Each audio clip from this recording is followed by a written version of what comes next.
Hi, soul friends. It's Tannaz Hosseinpour, and welcome back to another short solo episode of the Minutes on Growth podcast. Today, I want to talk about prioritizing our relationship versus our career. And this is a conversation that was inspired by a chat that I recently had with my uncle who's visiting from Iran. And he told me that he noticed how the work culture in North America looked so different from other parts of the world, specifically in Iran, where he resides. And so we were talking about how in North America, there's this constant hustle, these long working hours, and how busyness is almost worn as a badge of honor. Whereas, in other countries, in the Middle East, specifically in Iran, rest and connection are deeply embedded into daily life. So, for example, in Iran, it's very common to take an extended break after lunch, very similar to a Spanish siesta. In fact, if you go to the city of Shiraz and go to the Grand Bazaar during lunch hour, you'll notice that all the stores are closed until like 4 or 5 in the evening. And growing up, I saw this firsthand too. When I would visit in the summers, I would notice that my grandpa, without an exception, would always come home for lunch, and he would spend lunch with my grandmother. And I don't think actually ever in my life did he miss a lunch. And so it was like their daily ritual. They would sit together, they would eat, they would talk about their day, and it might have only lasted 30 minutes. I remember they would have lunch, and then he would have a little nap and then go back to his store. But it created a sense of connection that not only grounded their relationship, but I feel like it grounded the whole family. And so looking back, I realized how those small intentional moments made a big difference. And my uncle shared something that really stuck with me. He heard from his friends in Canada that some of the couples that he knew were separating. And one of them had shared with my uncle that it wasn't because, you know, one party was, um, cheating on the other or that they didn't love each other, but because they had started to feel disconnected and they had, kind of grown apart. And he had shared with my uncle that he felt it was because they had both focused so heavily on their careers and that they had kind of pushed their relationship to the side. And I'm not here to say that your career isn't important. It absolutely is. But I want to explore today the idea that prioritizing your career doesn't mean your relationship has to take a back seat. In fact, when we give our relationships the attention and care that they require, they can actually fuel our success in other areas of our life, including our careers. So research has shown that the quality of our relationships directly impact the quality of our health, our life, our happiness. So when we feel supported, when we feel connected, when we feel loved, it has a ripple effect on everything else. And for me personally, I notice such a difference when Ash and I are connected. When we spend quality time together, I feel more grounded. I feel more creative. I feel more focused. And by the way, when I say quality time, I don't mean spending endless hours together.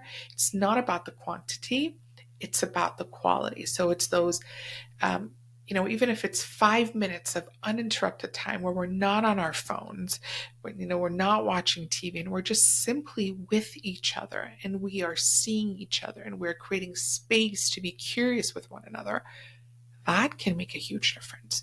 And so for my grandparents, it was their daily lunch ritual. They didn't have cell phones or distractions during that time. I'm like trying to think back, and the TV wasn't on. We were just sitting at the dining table and we were just talking about our day, and we were just asking each other questions, sharing thoughts and kind of just reconnecting. And while they may have not realized it then, and I'm sure they didn't have, the relational terminology for it, but those moments really did strengthen their bond, and it provided the emotional grounding, again, that not only that they needed as a couple, but as a family to face life's challenges together. And so this idea of rituals of connection is something that the Gottman Institute emphasizes in their research, that small, consistent habits like having coffee together in the morning or tea, checking in at the end of the day, like, how was your day? Tell me about, your day, asking these curious questions, or even just sharing a meal. It can create a sense of stability and closeness in a relationship. And again, these rituals, they don't have to be grand. They just have to be intentional. And I know that there's this common belief out there that says, I'll focus on my relationship when I've established my career, or I don't have time for both. But the truth is, you don't have to choose one over the other. A healthy, supportive relationship can actually enhance your career. It gives you the sense of stability and clarity that allows you to show up as your better self, or even your best self. That said, on the flip side, I understand, I've seen, I've experienced myself how an unhealthy relationship can be so emotionally draining. If there's constant conflict, if there's, unmet needs that are not communicated, if there is the sense of, lack of safety, lack of emotional security, it can take up so much mental energy that it becomes hard to actually focus on anything else. And that's why it's so, so, so important, to be conscious of who it is that you're entertaining. So entertaining people who have aligned values, aligned vision, aligned lifestyle, who are emotionally available.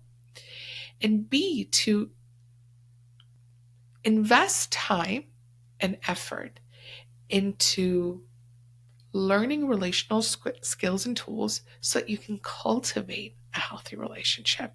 And so when both partners are committed to supporting each other, it creates a foundation that benefits every aspect of life for both of them. So let's get practical. Let's talk about what prioritizing a relationship can look like in practical terms.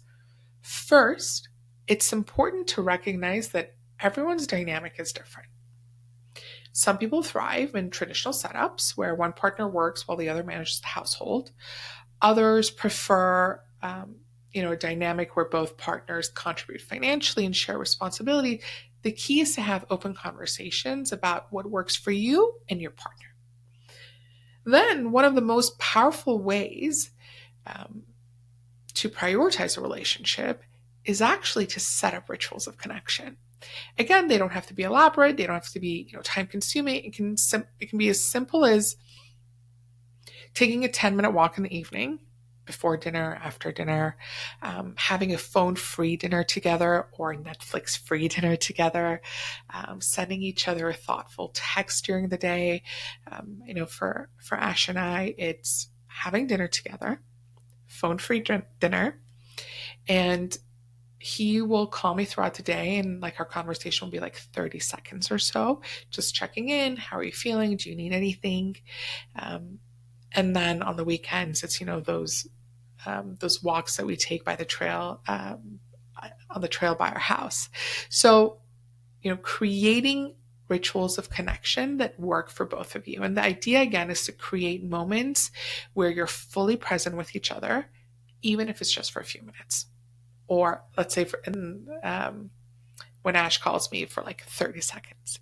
Another important aspect is understanding your own money mindset and how it impacts your relationship.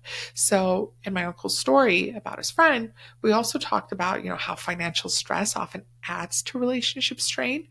So if one partner feels pressure to work longer hours to provide, or if societal expectations create unrealistic comparisons like what we see on social media sometimes, it can lead to feelings of inadequacy or resentment. And that's why it is so, so, so important to communicate openly about finances and to create shared goals that align with your values.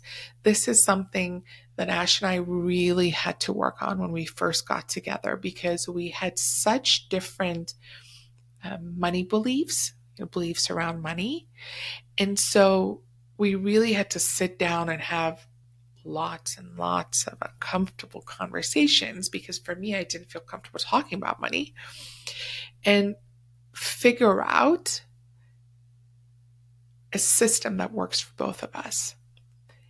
And if you need help, like how I needed help back then in navigating these conversations, I really suggest that you check out my Couples and Money workbook, where I provide prompts and guidance on navigating financial expectations, beliefs, patterns, shared dreams, because money is not about just numbers. It's about the meaning that it holds and how it influences our individual dreams and our shared dreams. So definitely check that out. Finally, I want to emphasize that success isn't just about achieving career milestones. It's about living a life that feels meaningful and fulfilling, and relationships play a huge role in that. Healthy relationships play a huge role in that. So at the end of the day, what's the point of career success if we don't have someone to share it with? So really, taking the time to invest in healthy dynamics. So if you're feeling like your relationship has been taking a backseat to your career, I encourage you to take a step back and to reflect. What small intentional actions can you take to reconnect with your partner? Again, it doesn't have to be complicated. Sometimes the simplest things have the biggest impact.